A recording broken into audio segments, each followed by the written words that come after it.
प्यारे बच्चों, आप सब कैसे हैं? आशा करती हूँ कि आप सब स्वस्थ होंगे, खुश होंगे और अपने हेल्थ का ध्यान रखते हुए एग्जाम की तैयारी में लगे होंगे। मैं मीरा तिवारी आप सबका हिंदी क्लास में दिल से स्वागत करती हूँ। हमारे अनुभवी शिक्षक एक टीम के रूप में काम कर रहे हैं और आप सबके लिए काफ़ी मेहनत कर रहे हैं ताकि आप सब एग्जाम में अच्छा अंक लाएं, अपना नाम करें, अपने विद्यालय का नाम करें और अपने देश का नाम करें। तो आइए हम लोग पदखंड से 100 प्रश्नों को हल करते हैं जो आपके एग्जाम के लिए काफी महत्वपूर्ण है। राम नाम बिनु बीर थे जगी जन्मा, किसका पद है? तो ये गुरु नानक का पद है। राम नाम बिनु बीर थे जगी जन्मा। गुरु नानक का जन्म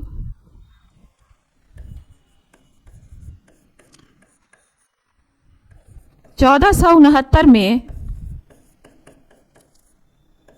तलवंडी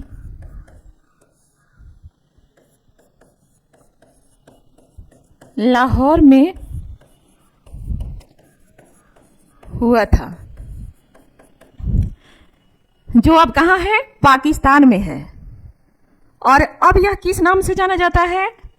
तो यह ननकाना साहिब के नाम से जाना जाता है। तो गुरु नानक देव जी इन पंक्तियों के माध्यम से बताना चाहते हैं कि अगर राम के नाम का जप नहीं किया तो इस संसार में जन्म लेना ही बेकार है। तो आइए इस टॉपिक से हम लोग प्रश्न को हल करते हैं। पहला हमारा क्वेश्चन है, राम नाम बिनु बीर थे जगी जन्मा पद में किसकी आलोचना की गई है? तो ये निर्गुण धारा के भक्त कवि थे। भक्ति काल को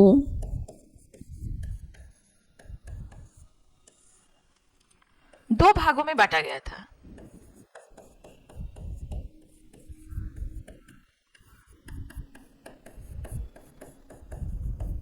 पहला सगुण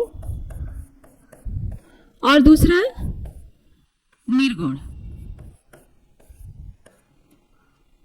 सगुण यानी कि साकार ईश्वर की उपासना करने वाले और निर्गुण यानी कि निराकार ईश्वर की उपासना करने वाले, जिसकी कोई आकार नहीं है।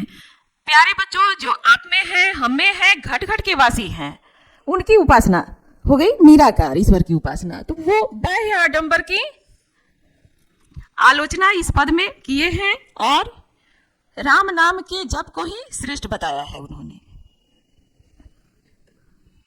नेक्स्ट क्वेश्चन है, गुरु नानक किस भक्ति धारा के कवि हैं? तो अभी हम लोग देखे हैं गुरु नानक जो है निर्गुण भक्ति धारा के भक्त कवि हैं। निर्गुण यानी कि निराकार ईश्वर के उपासक हैं, निराकार ईश्वर की उपासक है। नेक्स्ट क्वेश्चन है, किसके बिना प्राणी को मुक्ति नहीं मिलती? तो गुरु नानक जी कहते हैं कि अगर गुरु का ज्ञान नहीं प्राप्त हुआ तो प्राणी को मुक्ति नहीं मिलती, क्योंकि वह मोह माया के जाल में उलझा हुआ रहता है। यहाँ क्या होगा? गुरु नानक। प्यारे बच्चों, नेक्स्ट क्वेश्चन है, जो नर दुख में दुख नहीं माने, यह पद किस कवि का है? जो नर दुख में दुख नहीं माने, यह गुरु नानक का दूसरा पद है। इसमें गुरु नानक देव जी कहते हैं कि जो नर दुख में दुख नहीं माने, यानी कि जो इंसान सुख और दुख में, मान और अपमान में से ऊपर उठ चुका है, वही सच्चा साधु है। नेक्स्ट क्वेश्चन है, गुरु नानक का जन्म स्थान तलवंडी अब किस नाम से जाना जाता है? तो प्यारे बच्चों, गुरु नानक देव जी का जन्म स्थान तलवंडी, जो कि अब पाकिस्तान में है, ननकाना साहिब के नाम से जाना जाता है। नेक्स्ट क्वेश्चन है, हरि रस। हरि रस का क्या अर्थ है? तो क्या ये गन्ने का रस होगा? नहीं। क्या ये आम का रस होगा? नहीं। क्या ये दूध होगा? नहीं। ये क्या होगा? राम नाम जप के आनंद का रस, यानी कि भक्ति रस।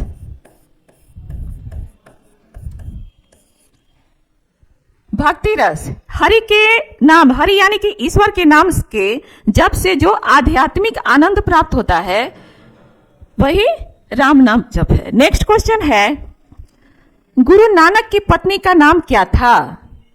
तो प्यारे बच्चों, जीवन परिचय से ये क्वेश्चन पूछा जाता है। गुरु नानक की पत्नी का नाम सुलक्षणी था। नेक्स्ट क्वेश्चन है, गुरु नानक ने किस धर्म का प्रवर्तन किया? तो गुरु नानक ने सिख धर्म का प्रवर्तन किया और ये इसके संस्थापक थे और पहले गुरु थे। नेक्स्ट टॉपिक है हमारा प्रेम ऐनी श्री राधिका। प्रेम ऐनी श्री राधिका ये किसने लिखा है? तो रसखान ने लिखा है। रसखान का जन्म जो है 1548 माना जाता है।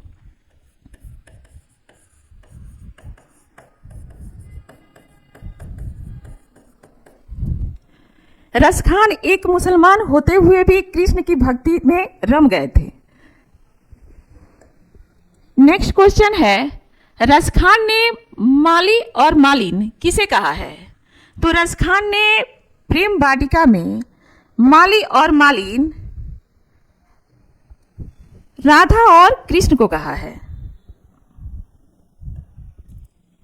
नेक्स्ट क्वेश्चन है, इन मुसलमान हरिजन पे कोटि हिंदू वारिये यह किसके लिए कहा गया है? तो यह रसखान के लिए कहा गया है। लेकिन यहां दो क्वेश्चन बन रहे हैं। ये किसने कहा है? तो भारतेंदु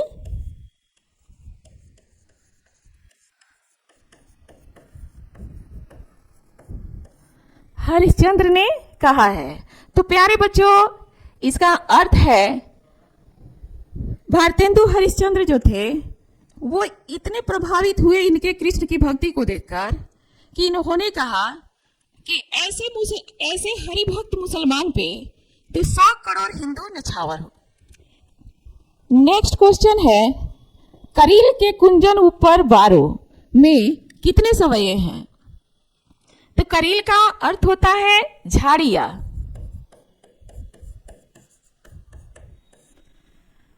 ये कहाँ की झाड़ी है?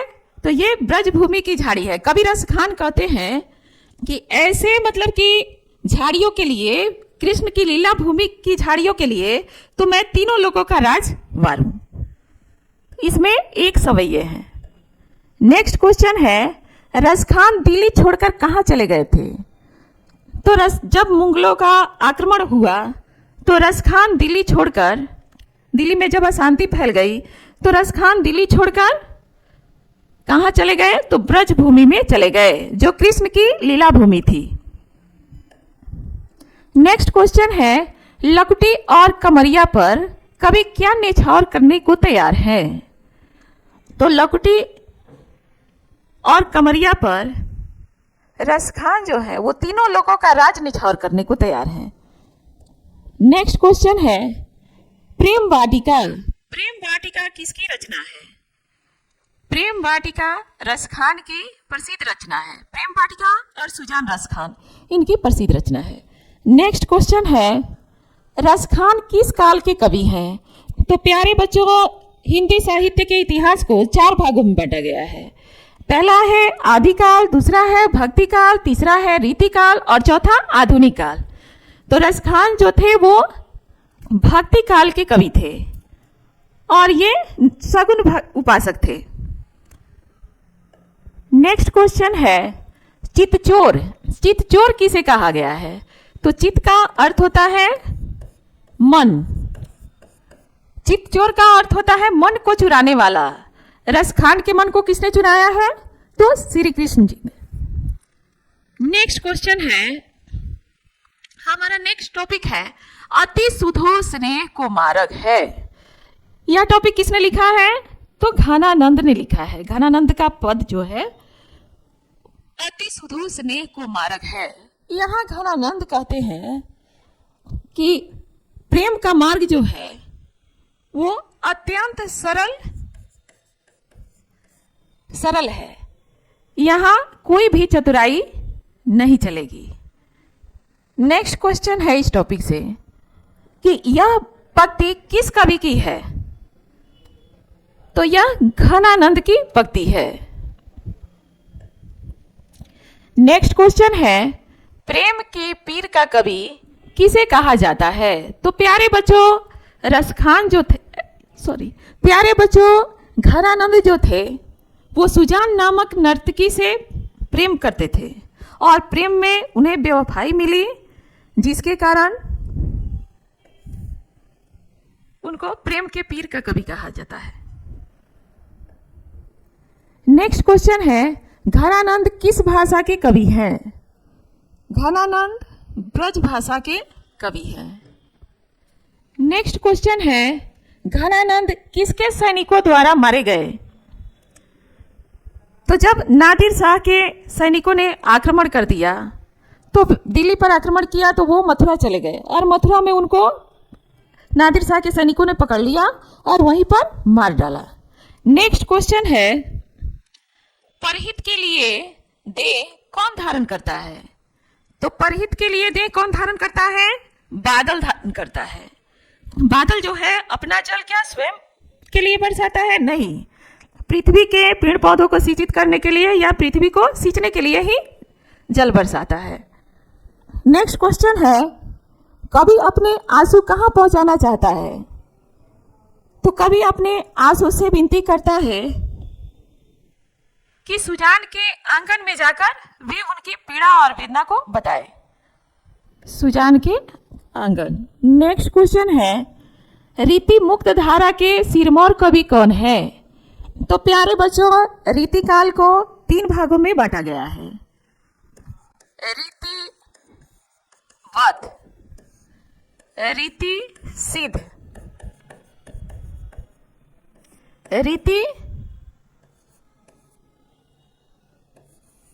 रीति मुक्त। तो ये किस धारा के कवि हैं? घनानंद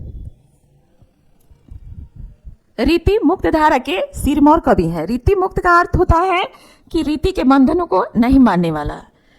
रीति मुक्त कवि कालीन धारा के कवि घनानंद हैं, बोधा हैं, ठाकुर हैं, आलम हैं और द्विजदेव हैं।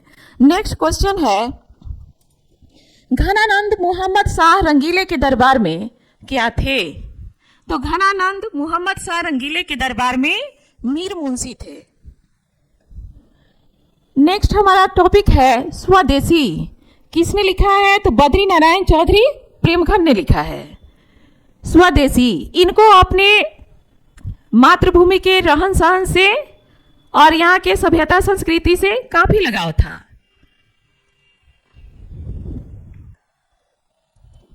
नेक्स्ट क्वेश्चन है, स्वदेशी कविता के रचनाकार कौन है? तो स्वदेशी कविता के रचनाकार कौन है? बद्री नारायण चौधरी प्रेमखंड। प्रेमखंड जो है इनका क्या है? उपनाम है। इनका उपनाम है। ये भारतेंदु युग के प्रसिद्ध कवि हैं। नेक्स्ट क्वेश्चन है, भारत में कौन सी वस्तु दिखाई नहीं पड़ती? तो भारत में कौन सी वस्तु दिखाई नहीं पड़ती है? तो भारतीयता दिखाई नहीं पड़ती है। नेक्स्ट क्वेश्चन है, सबे विदेशी वस्तु नर डैश डैश पंक्ति किस कविता की है? किस कविता की है? स्वदेशी कविता की है। नेक्स्ट क्वेश्चन है, प्रेमखंड ने किस समाज की स्थापना की है? तो प्रेमखंड ने रसिक समाज की स्थापना की है। ब्रह्म समाज की स्थापना किसने की है? तो राजा राम मोहन राय ने। आर्य समाज की स्थापना किसने की है? स्वामी दयानंद सरस्वती ने।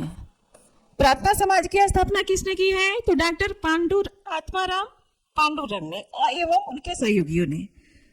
नेक्स्ट क्वेश्चन है, डफाली किसे कहा गया है? तो कवि ने डफाली विदेशी वस्तुओं के प्रशंसक को कहा है। विदेशी संस्कृति के जो प्रशंसक हैं उन्हें कवि ने डफाली कहा है। नेक्स्ट क्वेश्चन है, हिंदुस्तानी नाम सुनकर क्या होता है? तो हिंदुस्तानी नाम सुनकर कवि को क्या होता है? शर्म आती है, लज्जा आती है। नेक्स्ट क्वेश्चन है, परदेसी विद्या पढ़ने का परिणाम क्या हुआ? तो बुद्धि कैसी हो गई? विदेशी हो गई। नेक्स्ट क्वेश्चन है, प्रेमघन किस युग के कवि हैं? तो प्यारे बच्चों, प्रेमघन जो है भारतेंदु युग के प्रसिद्ध कवि हैं। नेक्स्ट टॉपिक है भारत माता, किसने लिखा है? तो सुमित्रा नंदन पंत ने लिखा है, जो प्रकृति के सुकुमार कवि हैं।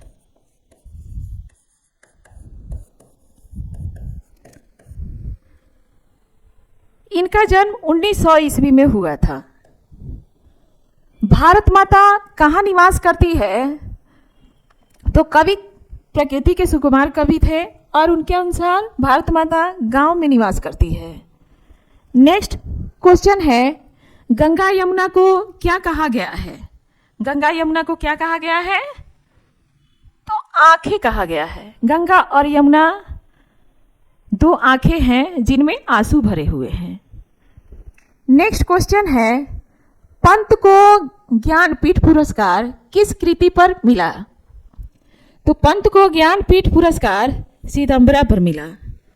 नेक्स्ट क्वेश्चन है, भारत माता का आंचल कैसा है? तो भारत माता का आंचल धूल धूसरित है। धूल धूसरित यानी कि गंदा है, और भारत माता जो है वो दुखी है यहाँ की गरीबी को देखकर। नेक्स्ट क्वेश्चन है, गीता प्रकाशनी होते हुए भी भारत माता क्या है? तो गीता का ज्ञान देते हुए भी कवि कहते हैं कि गीता प्रकाशनी होते हुए भी दुनिया को गीता का ज्ञान देने वाला भारत खुद क्या है? ज्ञान मूढ़ है।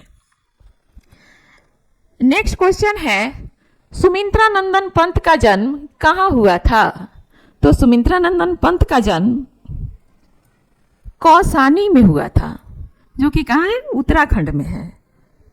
नेक्स्ट क्वेश्चन है, भारत माता की दृष्टि किस ओर झुकी हुई है? तो भारत माता की दृष्टि जो है कवि कहते हैं कि यहाँ के गरीबी को देखकर भारत माता की दृष्टि धरती की ओर झुकी हुई है। नेक्स्ट क्वेश्चन है, छायावादी प्रकृति प्रेम किस रचना में है? तो सुमित्रा नंदन पंत जो थे वो छायावाद के 4 स्तंभों में से एक है। 4 स्तंभ कौन कौन है? प्रसाद है, पंत है, निराला है और वर्मा है। प्रसाद जयशंकर प्रसाद, सुमित्रा नंदन पंत, सूर्यकांत त्रिपाठी निराला और महादेवी वर्मा। पल्लव उनकी छायावादी रचना है। नेक्स्ट टॉपिक है, जनतंत्र का जन्म किसने लिखा है? तो रामधारी सिंह दिनकर। प्यारे बच्चों, ये द्वितीय राष्ट्र कवि भी है। प्रथम राष्ट्रपति कौन है? प्रथम राष्ट्र कवि जो है वो मैथिली शरण गुप्त हैं, और द्वितीय राष्ट्र कवि कौन है? रामधारी सिंह दिनकर। नेक्स्ट क्वेश्चन है, सिंहासन खाली करो की जनता आती है। यह पंक्ति किस कविता की है? यह पंक्ति जनतंत्र का जन्म कविता की है। जनतंत्र यानी कि जनता का शासन। नेक्स्ट क्वेश्चन है, कवि के अनुसार आज के देवता कहाँ मिलेंगे? तो कवि के अनुसार आज के देवता खेतों और खलिहानों में मिलेंगे। नेक्स्ट क्वेश्चन है, रामधारी सिंह दिनकर का जन्म किस जिले में हुआ था? तो रामधारी सिंह दिनकर का जन्म बेगूसराय जिले के सिमरिया गांव में हुआ था। नेक्स्ट क्वेश्चन है, उर्वशी किसकी कृति है? तो उर्वशी रामधारी सिंह दिनकर की कृति है। नेक्स्ट क्वेश्चन है, कवि के अनुसार जनतंत्र के देवता कौन है? तो प्यारे बच्चों, कवि के अनुसार जनतंत्र के देवता कौन है? खेत में काम करने वाले किसान और मजदूर हैं। नेक्स्ट क्वेश्चन है, हुंकारों से किसकी नींव उखड़ जाती है? तो जब देखते हैं आप सब कि जब जनता जो है, जनता चाहेगी तो किसी को गद्दी पर बैठा भी सकती है और किसी को गद्दी से उतार भी सकती है। तो जब जनता जागेगी, कवि कहते हैं कि जब जनता जागेगी, जब हुंकार करेगी, तो बड़े बड़े महलों की नींव जो है वो हिल जाएगी। नेक्स्ट क्वेश्चन है, कवि ने जनता को दूध मोही क्यों कहा है? तो कवि ने जनता को दूध मोही इसलिए कहा है कि उनको टॉफी देकर, बड़े बड़े वादे करके उनको बहलाया और फुसलाया भी जा सकता है। जैसे आप सब देखते हैं कि कहीं कहीं जब ये आपका चुनाव आते हैं तो बड़े बड़े वादे किए जाते हैं और बाद में जब जैसे ही कुर्सी मिली उसके बाद वादे पूरे नहीं किए जाते हैं। तो यहाँ अबोध समझे जाने के कारण जनता को दूधमुही कहा गया है। नेक्स्ट क्वेश्चन है, दिनकर किस रस के कवि माने जाते हैं? तो दिनकर जो है, प्यारे बच्चों, दिनकर ओजस्वी और वीर रस के कवि माने जाते हैं। नेक्स्ट हमारा टॉपिक है हिरोशिमा। हिरोशिमा किसकी रचना है? अगे की। इनका पूरा नाम क्या है? सत्यानंद हीरानंद वात्स्यायन अगे। इनका जन्म 1911 ईस्वी में हुआ था। नेक्स्ट क्वेश्चन है, हिरोशिमा किस देश में है? हिरोशिमा किस देश में है? जापान में है। जापान पर अमेरिका ने जब परमाणु बम गिराया था, उसी पर यह कविता कवि ने लिखा है। नेक्स्ट क्वेश्चन है, कविता में सूरज कहाँ निकला?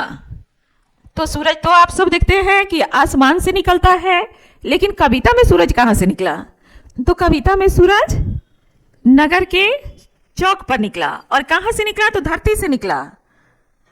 जब परमाणु बम गिरे तो धमाका हुआ और नगर के चौक पर हुआ।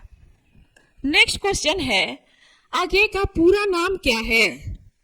अगे प्रयोगवाद के जनक हैं और ये तार सप्तक के भी संपादक है। इनका पूरा नाम सच्चिदानंद हीरानंद वात्स्यायन अगे है। नेक्स्ट क्वेश्चन है, तार सप्तक का संपादन किसने किया? तो यहाँ तार सप्तक का संपादन सच्चिदानंद हीरानंद अगे ने किया। और कब किया? 1943 ईस्वी में किया। तार सप्तक का अर्थ आप लोग समझते हैं। इसमें तार सप्तक में 7 कवियों का समूह था। नेक्स्ट क्वेश्चन है, हिरोशिमा कविता किस काव्य संग्रह से ली गई है? तो हिरोशिमा कविता सदा नीरा काव्य संग्रह से ली गई है। नेक्स्ट क्वेश्चन है, मनुष्य की छायाएं कहाँ नहीं पड़ी? तो जब अमेरिका ने जापान पर परमाणु बम फेंका तो मनुष्य की छायाएं जो है वो दिशाओं में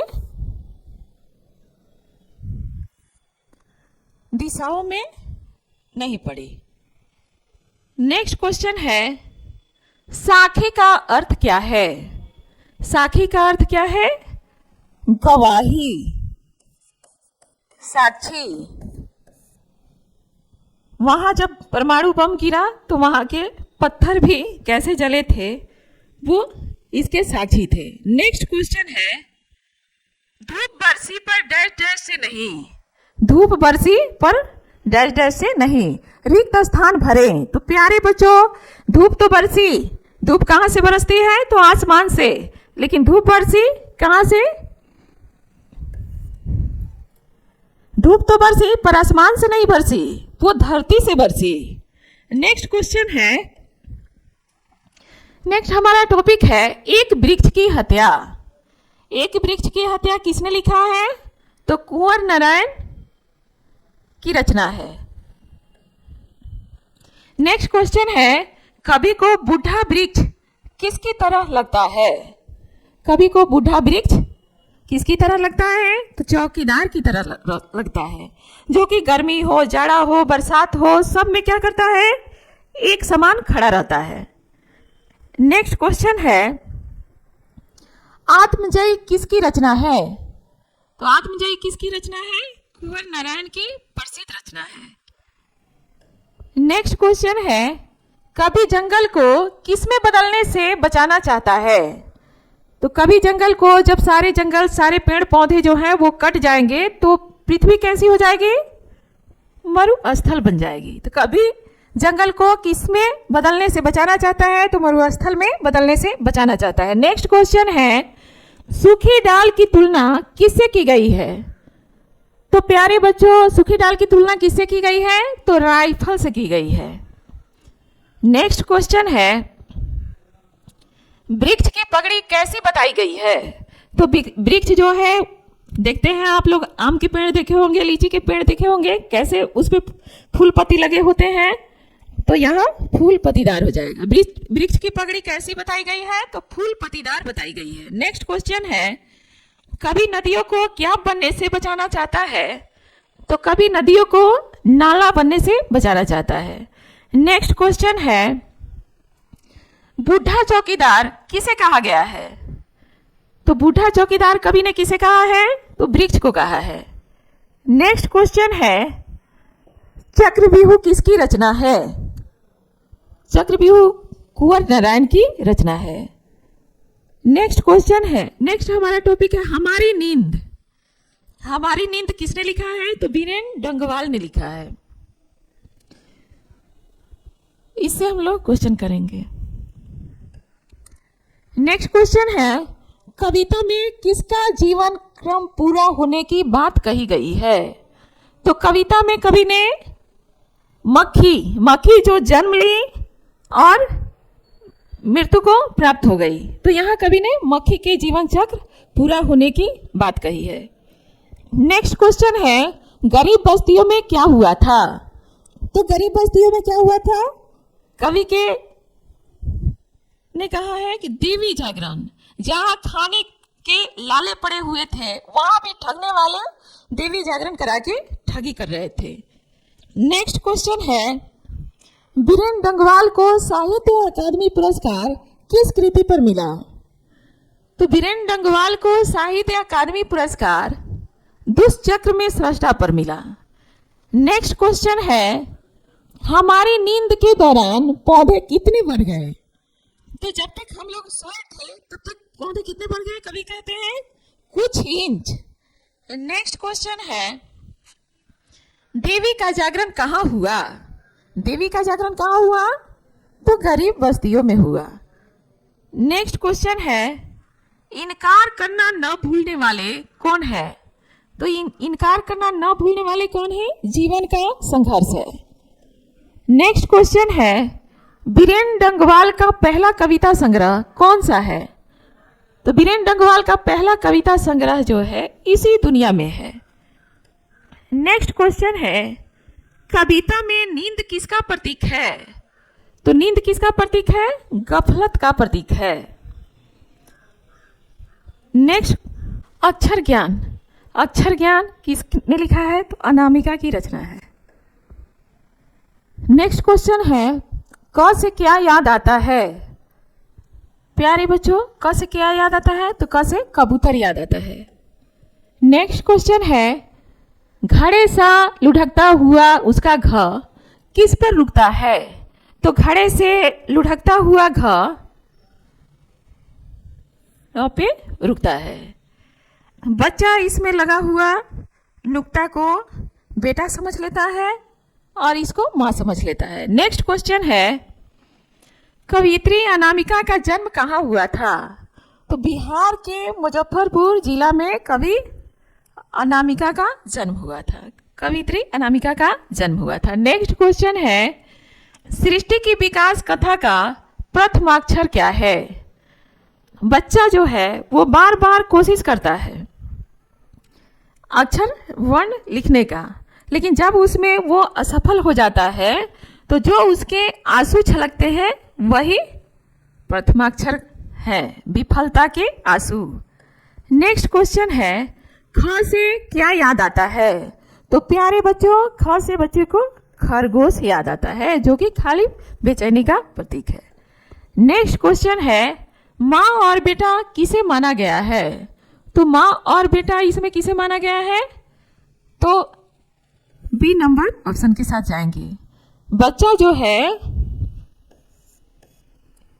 र को माँ मान लेता है और इसमें लगे हुए नुक्ता को बेटा समझ लेता है। नेक्स्ट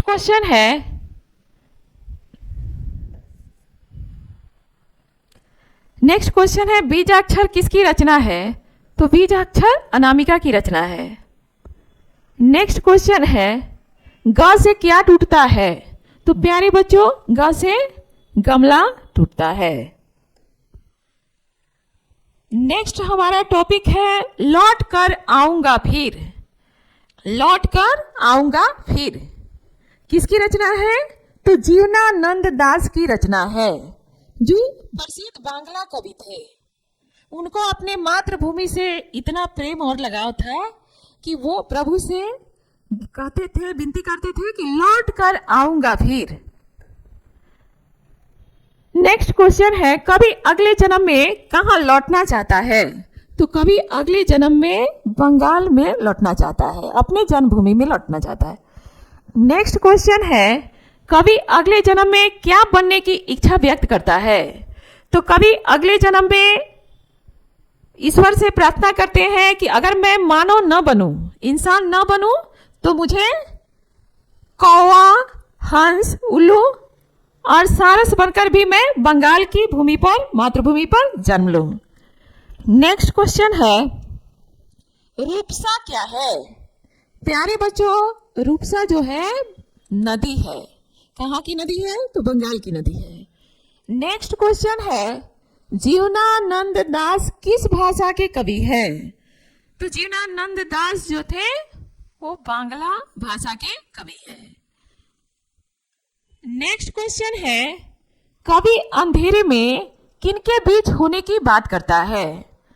तो कवि जब शाम हो जाती है तो कवि सारस यानी कि पंछियों के झुंड में होने की बात करता है। प्यारे बच्चों, आशा करती हूँ कि आप सबको वीडियो पसंद आई होगी और आप सब अच्छे से रिवीजन करें। Thank you.